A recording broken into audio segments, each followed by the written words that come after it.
the race for the White House now, and Jeb Bush playing defense over comments he made about the Iraq War.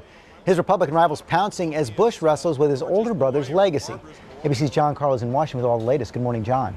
Good morning, George. Jeb Bush is not even an official candidate yet, but he has already had his first big stumble, offering 4 different answers to a basic question about the Iraq War.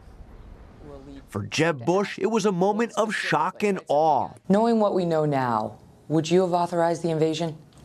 I would have. Really? He would have invaded Iraq even if he knew there were no weapons of mass destruction?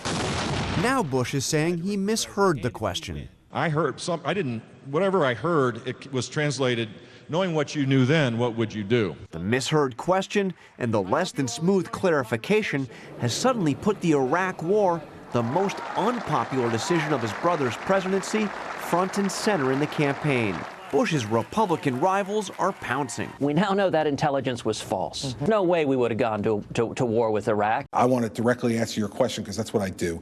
If we knew then what we know now, and I were the president of the United States, I wouldn't have gone to war. I think even at the time, invading Iraq was a mistake. In contrast, Bush is declining to answer the question he misheard, saying talking about whether the war should have been fought does a disservice for those who served. Going back in time and talking about hypothetical, what would have happened, what could have happened, I think does a disservice for them. Bush says we should focus instead on the lessons learned from the war, although he hasn't yet said what those lessons are.